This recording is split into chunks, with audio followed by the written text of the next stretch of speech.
The year was 1085 BC. In a little village of Bethlehem, that God directed Samuel the prophet to choose Israel's next king. He chose David, the youngest out of 8 sons of Jesse, to take the place of Saul, Israel's first king. David was just a youth, perhaps still in his teen years, when the prophet Samuel anointed him.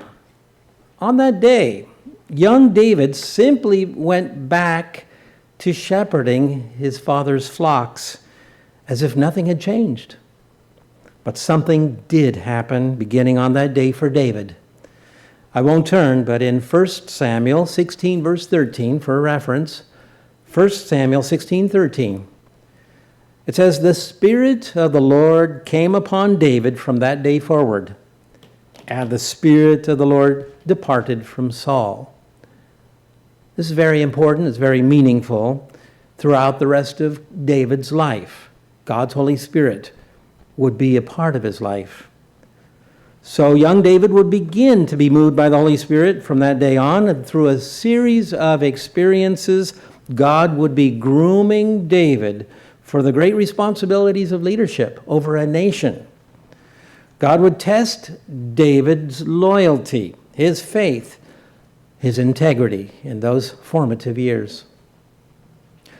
Finally, at the age of 30, David would take the throne of Judah, starting in Hebron. And after ruling for the first 7 years in Hebron, he moved his capital to Jerusalem. It was there that David would reach the height of his power and influence over all 12 tribes of Israel.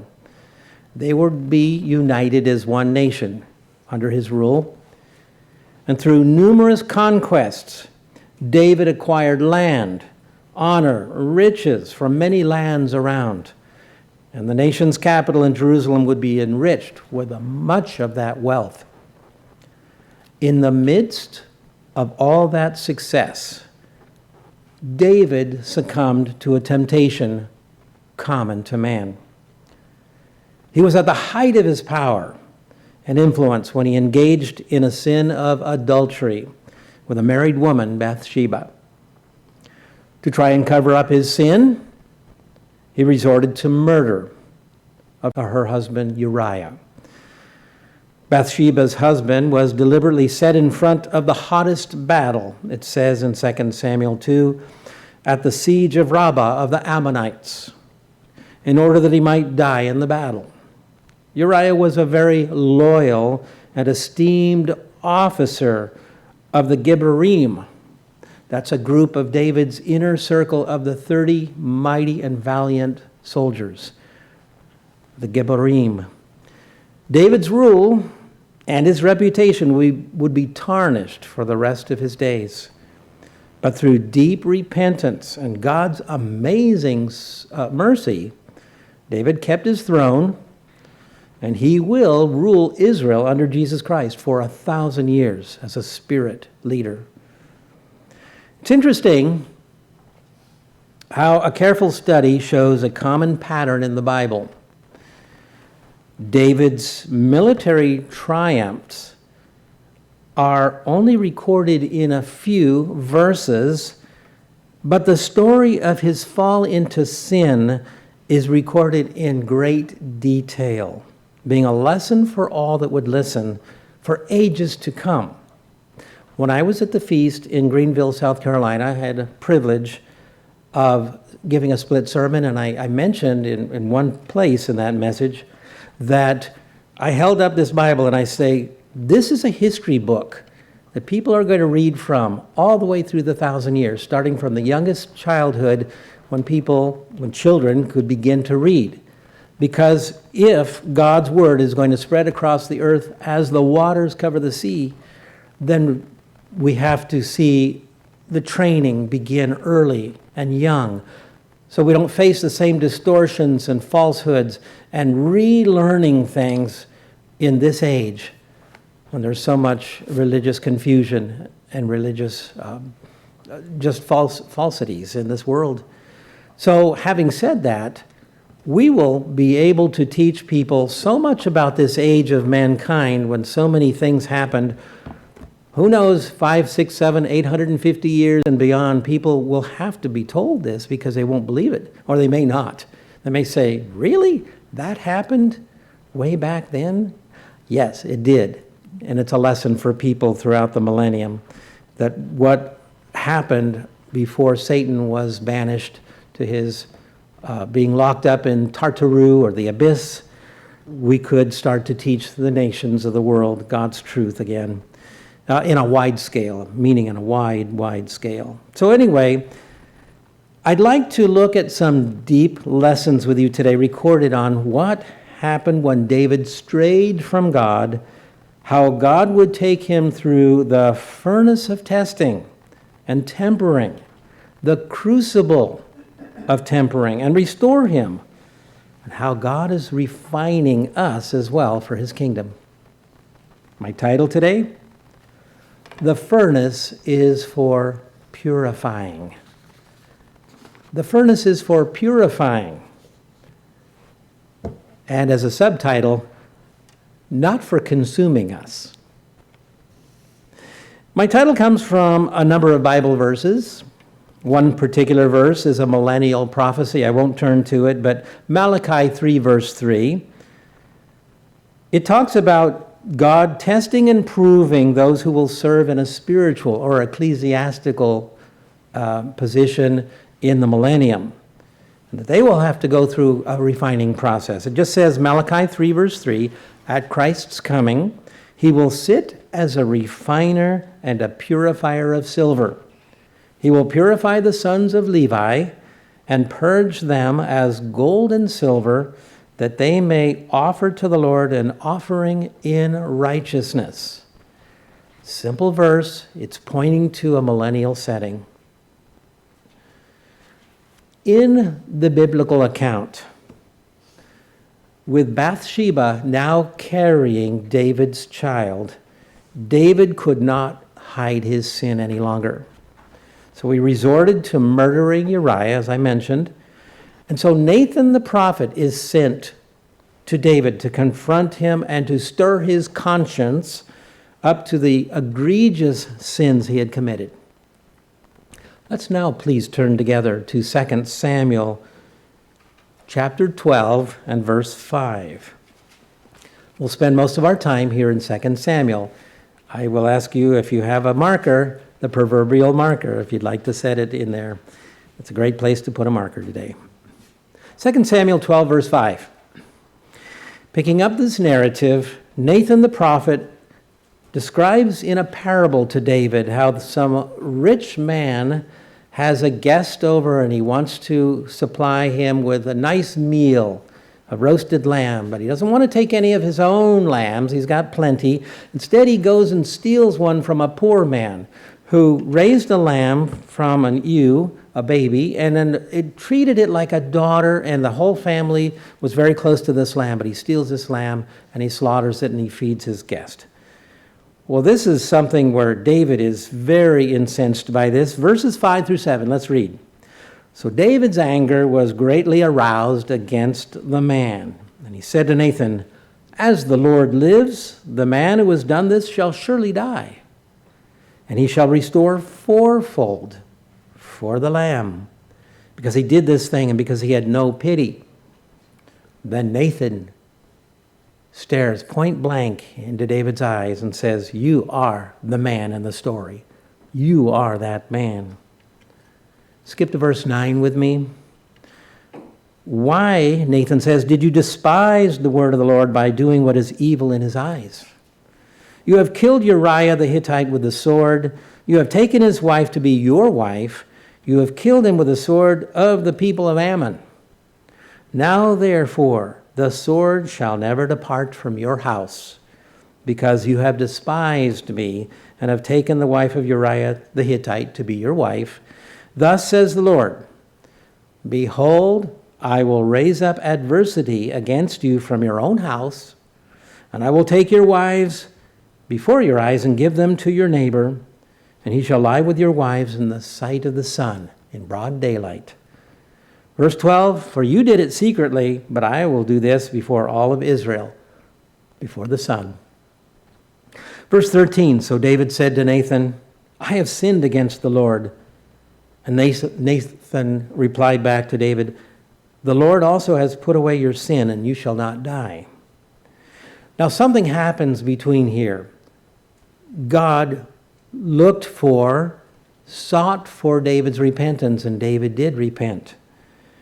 You don't really know this right here because this dialogue is crunched together. This happens a lot in the Bible. There could be gaps of things happening and time passing between two sentences. How do we know?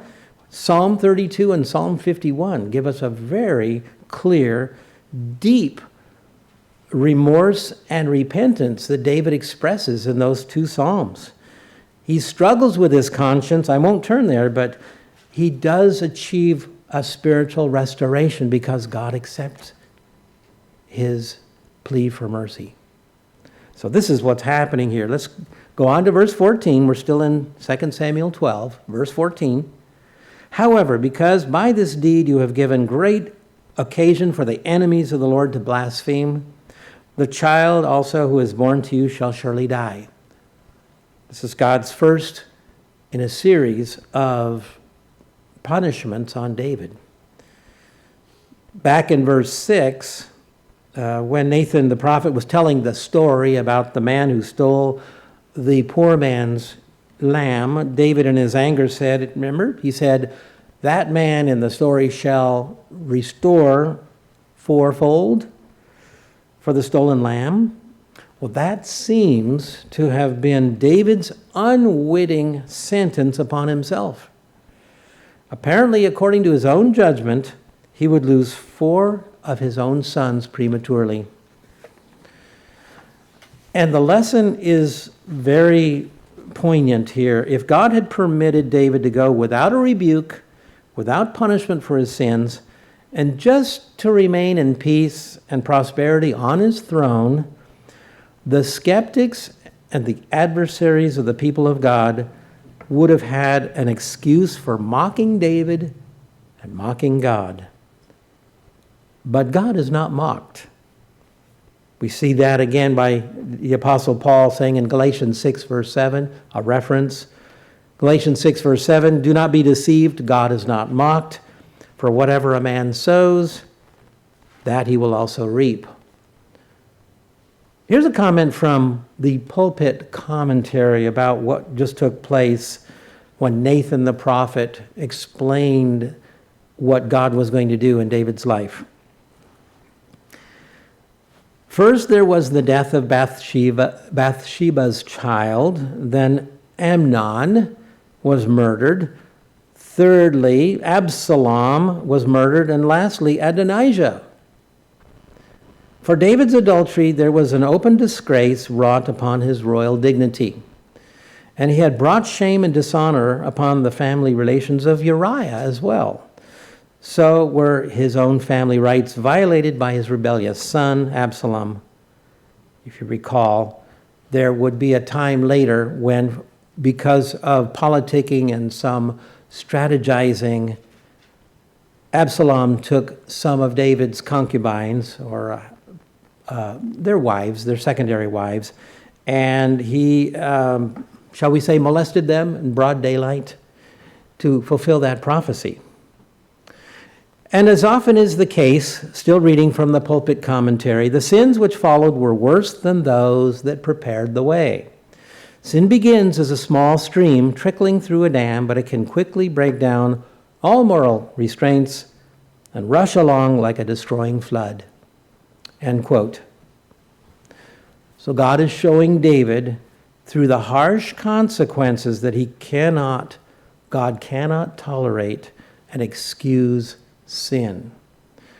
David's experiences are recorded for us to see God's heavy judgments on the one hand, but God's mercy and loving kindness on the other.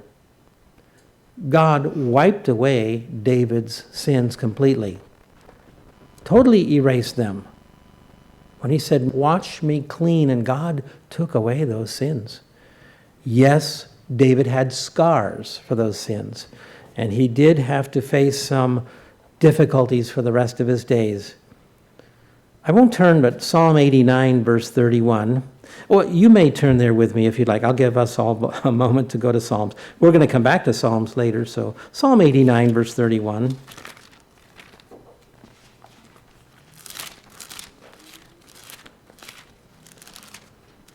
This is God saying in the psalm regarding God's faithfulness toward David and toward the successors of David on the throne of Israel, those who would come after David.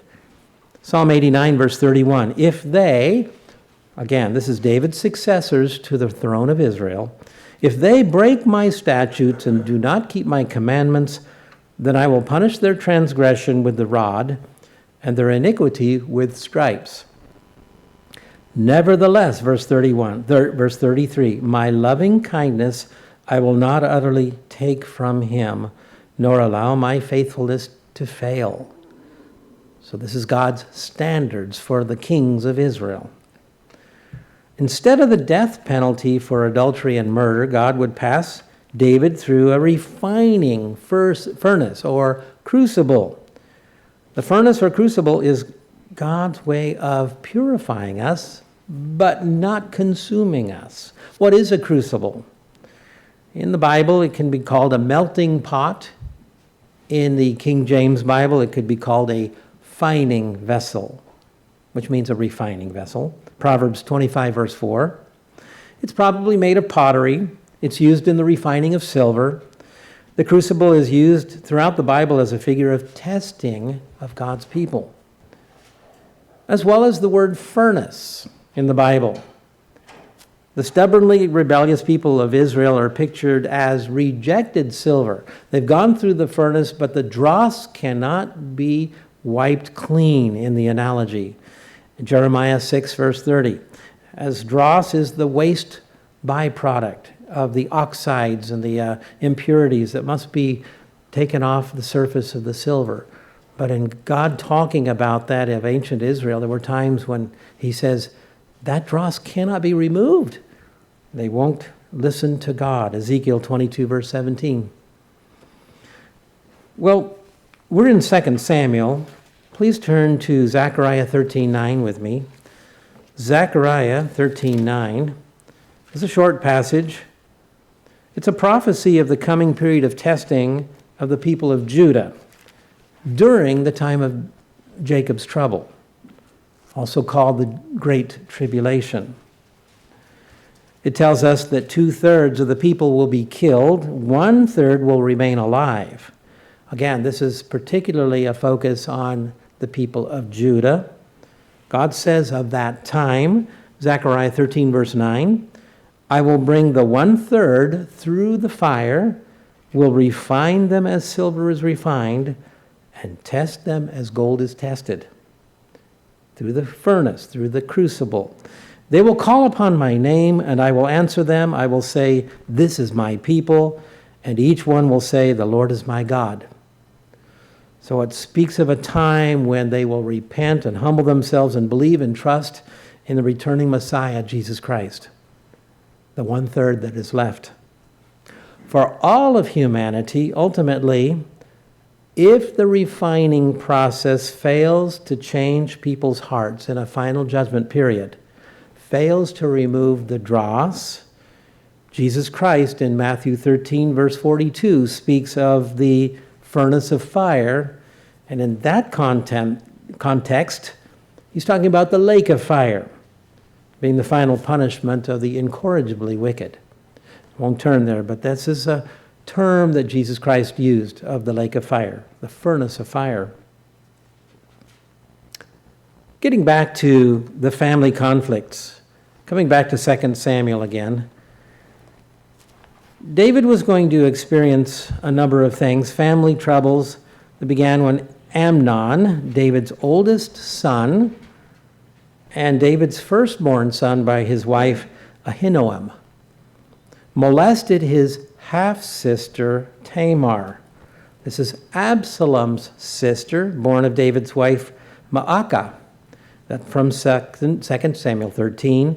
Now keep This thought, as an aside, David had 8 wives and also concubines, 8 that we know of, that were listed in the Bible. He had a number of children that aren't even listed in the Bible, and a number that are. Well, Absalom, after he learned of his half-brother Amnon's mistreatment of Tamar, he bided his time for 2 whole years, coming up with a plan to take revenge against Amnon. The plan was to strike Amnon down at a feast of the king's sons, all the sons that were there at the time, during the sheep shearing time and when Amnon was drunk. Turning now to 2 Samuel 13, verse 28. 2 Samuel 13, verse 28. Now Absalom had commanded his servants, saying, "Watch now, when Amnon's heart is merry with wine, when I say to you, strike Amnon, then kill him. Do not be afraid. Have I not commanded you? Be courageous and valiant." It's hard to grasp how in ancient times, if you were a man of influence and you had servants under you, you just say something and they'll do it. Well, we see that in a number of cases, good or bad. We see some servants of people that were unscrupulous. Give the command, they'll do it. Well, this was a case in Absalom's servants. Verse 29, so the servants of Absalom did to Amnon as Absalom had commanded, and then all the king's sons arose, each one got on his mule and fled. They left in a panic. In fear and confusion, they had no idea maybe that what just took place. Verse 37 through 39, now Absalom fled and went to Talmai, his grandfather. And David mourned for his son every day. When Absalom left, he went across the Jordan River to a faraway place in Geshur, and he was there for 3 years. Verse 39, King David longed to go to Absalom, for he had been comforted or consoled concerning Amnon because he was dead. Summarize with me just so far. David's oldest of 6 sons at the time was Amnon. He's guilty of the sin of rape and incest with his half-sister Tamar. When Absalom avenged the crime against Tamar and put his half-brother Amnon to death, it brought deep, deep sadness to David. Absalom is afraid, and he escapes as a fugitive because of the consequences of his sin, and he crosses the Jordan River for 3 years. David had neglected his duty of punishing the crime of Amnon. And because of the unfaithfulness of the king and father and the lack of repentance of the son, God permitted Absalom's scheme to come to fruition. You see how when sin is not kept in check, things can develop from a little trickle in a dam to a gushing flood, as it says in the pulpit commentary. The law of Moses required a death penalty under that theocracy of the time for an adulterer. Leviticus 20, verse 17, just a reference. If a man takes his sister, his father's daughter or his mother's daughter, and sees her nakedness in poetic language, or she sees his nakedness, it is a wicked thing. They shall be cut off in the sight of their people. There was a death penalty for such a sin and a crime, both. Justice was not served as it should have been. And so the disasters David would have in his family during his later years would continue to get worse. Now, David had refused a couple of appeals for Absalom after those 3 years to come see his father David in Jerusalem. He was rejected on a couple of occasions, so you could see Absalom building up a resentment and an alienation from his father. It might have started during that period of time when he was a fugitive. Absalom was ambitious, but unprincipled. He was shut out in participation in the affairs of the kingdom, and so he resorted to dangerous scheming. Yes, King David had mourned for his dead son Amnon, and yes, he was grieving for his son Absalom. I won't turn, but 2 Samuel chapter 14 begins with a strategy by David's general, Joab, to finally bring Absalom back to Jerusalem to be presented before the king so they could reconcile. As soon as he comes back, he's allowed to go to his own house in Jerusalem, Absalom is. And then there's a scheme to try to get David to agree to see his son Absalom. I won't go into the details of that, but you could read about it. And finally, Joab convinces David, okay, bring my son, and I will see him face to face. Absalom, again, had repeated requests denied until now it's 5 years later. It's 5 years now. He is allowed to see his father. I have some speculation here that I read in a commentary. It's very likely David had the constant memory in his mind of his own sins, and he seemed morally paralyzed, morally indecisive, and weak. When we study the course of David's life in the Bible, before his sin with Bathsheba and Uriah, he had shown himself more courageous, more decisive in his plans. Later, he seems to be more indecisive. He loses influence with the people of the nation. All of this gives more credence and more boldness for Absalom to do what he has been scheming. He is starting to assume an almost royal display, Absalom does, when he's back in Jerusalem, having chariots and horses and 50 men to run before him. And while the king is getting up in age, Absalom sets out to win the hearts of the people, looking like a hero to the public rather than a murderer. His personal appearance doesn't do him any harm either. It says in 2 Samuel 14:25, 2 Samuel 14, verse 25, "Now in all Israel there was no one who was praised as much as Absalom for his good looks. From the sole of his foot to the crown of his head, there was no blemish in him." Absalom makes his move, not merely to succeed his father as king and sit on his throne while his father is still reigning, but through this scheming and politicking, he's gaining the support of a large number of the people in the land. And then he moves to Hebron. This is where King David started in his rule over the tribe of Judah. And he declares himself king there. Now he starts a civil war between himself and his father. Let's read 2 Samuel 15, verses 1 through 12. 2 Samuel 15, verses 1 through 12. After this, it happened that Absalom provided himself with chariots and horses and 50 men to run before him. Now Absalom would rise early and stand beside the way to the gate. So it was when everyone who had a lawsuit came to the king for a decision, Absalom would call and divert them from the way and say, "What city are you from?" And he would say, "Your servant is from such and such a tribe of Israel," the people, the wayfarers that were coming into the city. Absalom would say to him, "Look, your case is good and right, but there is no deputy of the king to hear you."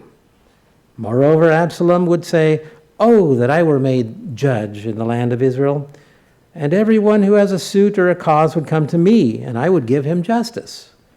And so it was when anyone came near to bow down to him that he would put out his hand and take him and kiss him.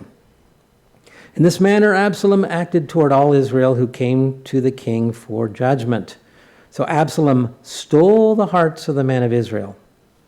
Verse 7, "Now it came to pass after 40 years that Absalom said to the king, 'Please let me go to Hebron and pay the vow which I made to the Lord. For your servant took a vow while I dwelt at Geshur in Syria, saying, if the Lord indeed brings me back to Jerusalem, I will serve the Lord.'" It's a false premise. It's a smokescreen. The king said to him, "Absalom, go in peace." So he arose and went to Hebron. Verse 10, then Absalom sent spies throughout all the tribes of Israel, saying, as soon as you hear the sound of the trumpet, then you shall say, Absalom reigns in Hebron. And with Absalom went 200 men invited from Jerusalem, and they went along innocently, and they didn't know anything. Then Absalom sent for Ahithophel, the Gilonite, David's counselor from his city, from Gilo. This is very important. Ahithophel was David's trusted friend and counselor. And while he offered sacrifices there, then the conspiracy grew strong, for the people with Absalom continued to increase in number. There's a coup going on. There's a true insurrection here. For the next 3 chapters, 2 Samuel 15 through 18, there are the details of the revolt against David's throne and a plan to kill King David himself. At the beginning, this coup is successful, so much so that David found it necessary to flee from Jerusalem to Mahanaim. Mahanaim is also across the Jordan River. He's escaping Absalom's army. He takes a large number of family and servants to avoid possible bloodshed in Jerusalem. Skip to chapter 17, verse 22. 2 Samuel 17, verse 22. So David and all the people who were with him arose and crossed over the Jordan. By morning light, there was not one of them left who had not gone over the Jordan. We don't know how big that entourage was, but it sounds like it was a good number of people that were in harm's way. Can you imagine with me the humility, the sorrow that David would have quietly passed in the night with this group of people through the gate of Jerusalem and across the Jordan River? There were with him his entourage, warriors and statesmen, young and old, women and children, going across the swift-flowing Jordan River. Fugitives now. Soon after, David and his group left Jerusalem. Absalom and his army entered, and without a struggle, they took possession of the stronghold of Israel. This was one of the darkest times in David's life. Absalom takes over the throne. David's trusted counselor, Ahithophel, defected to the cause of Absalom's armed rebellion and now became Absalom's chief counselor. As a side note, Ahithophel was Bathsheba's grandfather. Imagine with me years earlier when David has his indiscretion with Bathsheba, how that her family felt, including Ahithophel. Did he hold a grudge for many years, even while he was David's trusted friend and counselor? We're not told specifically, but here we see him changing sides, and we see him scheming to promote Absalom to the place of king. He fails, and he goes home and sets his house in order, and he hangs himself. I'm getting ahead of the story, but that's what happens to Ahithophel when he fails. These incidents of the whole coup are recorded with great detail, once again, greater than any other day in Old Testament history. When you read this section of 2 Samuel, and again, this coup and the interactions between family members is greatly detailed when you compare it with the conquests of David and other events. Imagine what are the feelings of the father and king, wronged by his son, finding himself a fugitive in a foreign land in peril. David was known as the mighty man, the valiant man, a man of war, a king whose word was law, betrayed by his son that he had loved, and yes, whom he had indulged. He unwisely trusted his son Absalom, and he was wronged and deserted by trusted aides, including again his friend and counselor Ahithophel. Let's hold our place in 2 Samuel. Please turn to Psalm 3, verse 1. Psalm 3, verse 1 with me.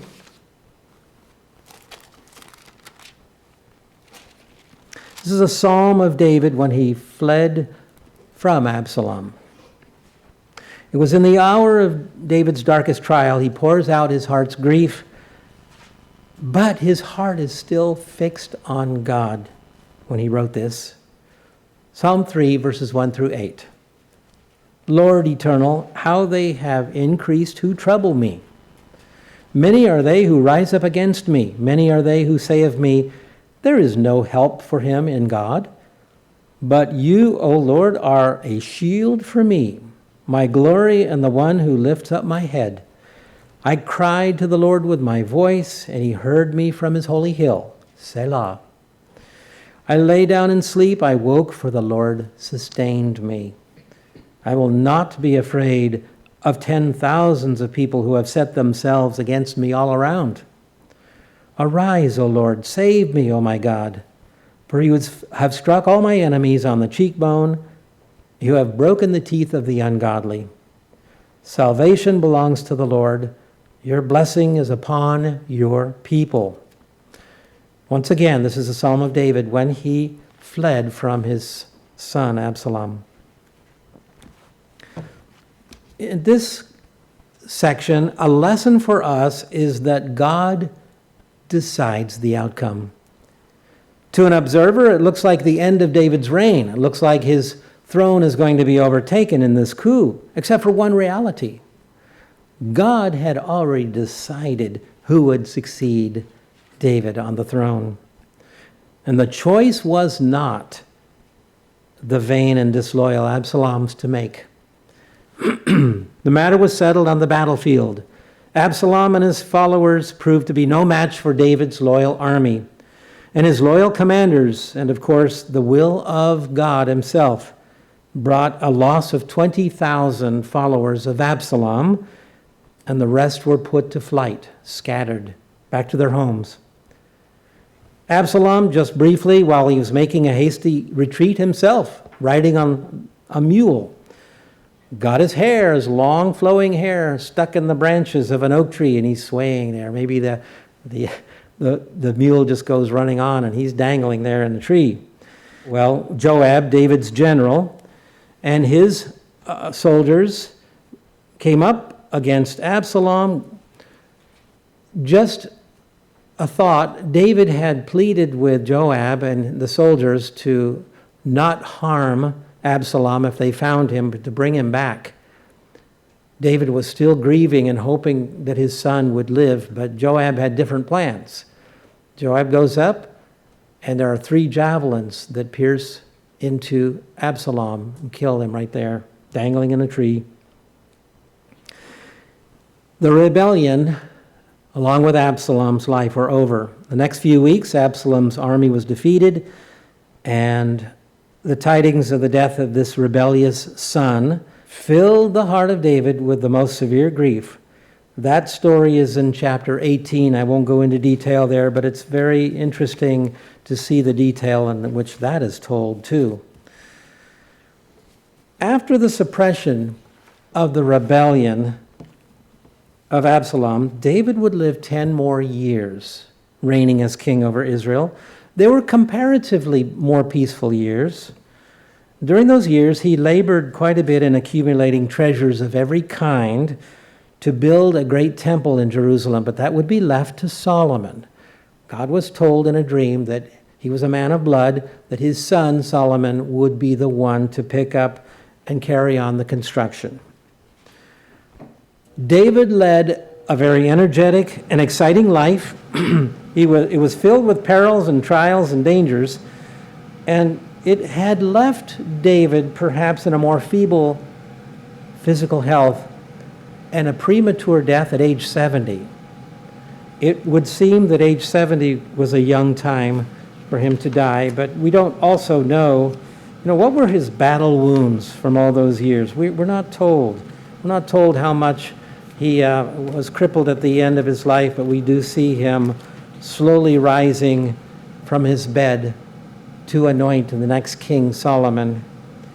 It became apparent that his life was drawing to a close when another palace conspiracy broke out as to who should be his successor. I won't go into detail here, but Joab, David's general, is still alive at this time. He favors the younger son, Adonijah, the fourth son of David. The prophet Nathan comes back into the picture and helps David in his decision to put Solomon, David's 10th son, a child of Bathsheba, on the throne. And so Adonijah's wrestle and maneuvering to win the throne fails. Solomon was brought into Jerusalem and was anointed king and seated on his father's throne. David had great successes and blessings. He made some great mistakes as well. The personal respect for David was lowered in the eyes of the population at the height of his power and influence by the incident with Bathsheba and Uriah. Then there was Absalom's open rebellion against his father and taking over the throne. Then there was David's sinful pride in numbering the people, in which no fewer than 70,000 people perished in the span of 3 days due to a plague. Chapter 24 describes this sinful decision about the deadly pestilence brought upon the land as a punishment for that sin. And David appeals to God that he stops the plague. These events deepened the feeling of resentment that had begun to manifest themselves among the population of Israel over those years. Still, David always returned to God in faith and asked for God's forgiveness and strength to carry on. Please turn to 2 Samuel 23, verse 1. 2 Samuel 23, verse 1.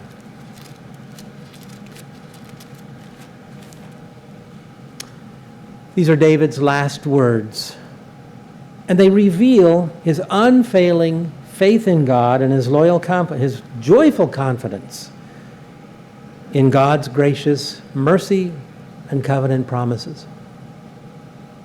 It starts in verse 1. Now these are the last words of David. Thus says David the son of Jesse, thus says the man raised up on high, the anointed of the God of Jacob, and the sweet psalmist of Israel. He's speaking of himself. Verse 2, the Spirit of the Lord spoke by me, and his word was on my tongue. The God of Israel said, the Rock of Israel spoke to me. He who rules over men must be just, ruling in the fear of God. Powerful statement for someone who had leadership and for someone who is in leadership today. Verse 4, and he shall be like the light of the morning when the sun rises, a leader who rules justly, a morning without clouds, like the tender grass springing out of the earth by clear shining after rain. Although my house is not so with God, yet he has made me an everlasting covenant. Now that's a difficult passage. It means if my house or my dynasty were not right with God, surely he would not have made an everlasting covenant with me.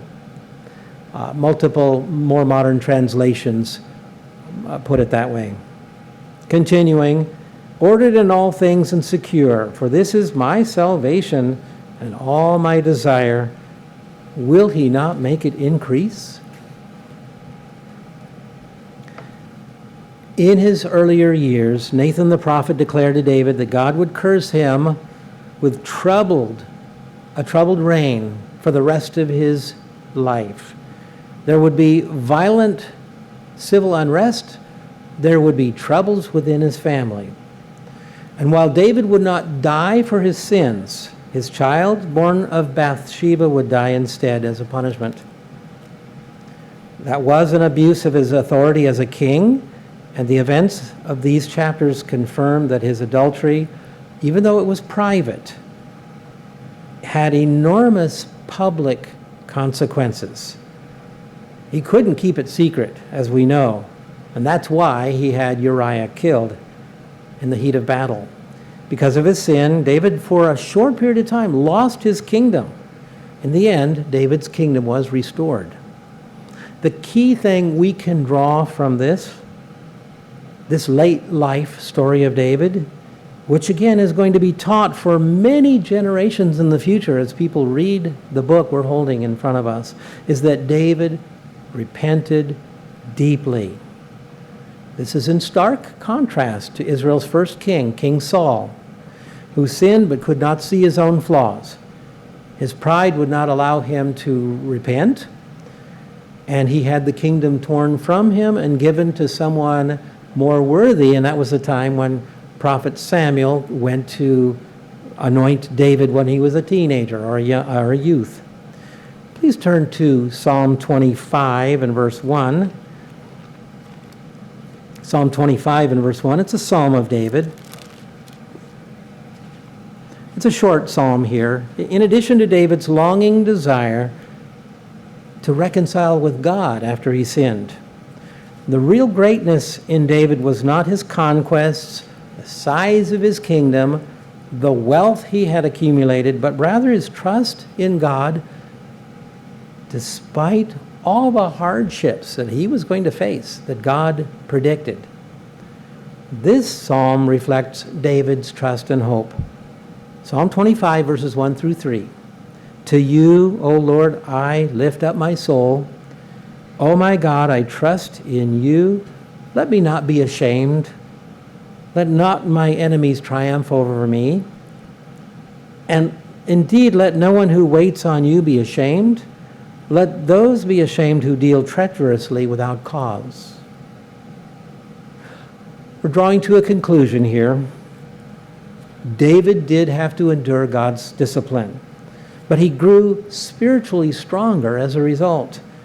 David trusted that God would deliver him from danger over and over, from sickness over and over again, from enemies who tried to assassinate him, from betrayals in his own family and his trusted counselor Ahithophel and others.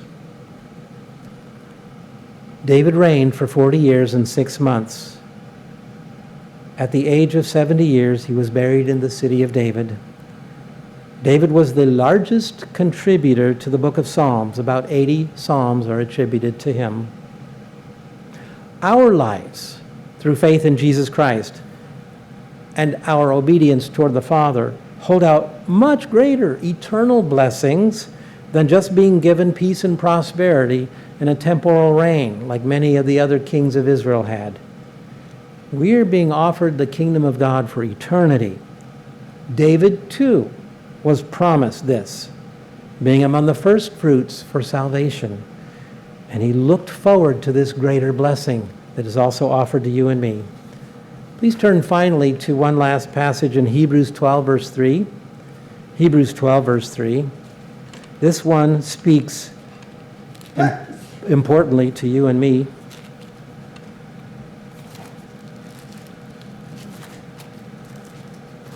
Hebrews 12 and verse 3. In my title today, as you're turning, the furnace is to purify. God does not intend for the refining process to destroy us when we undergo his correction, but it is intended to purify and make us stronger.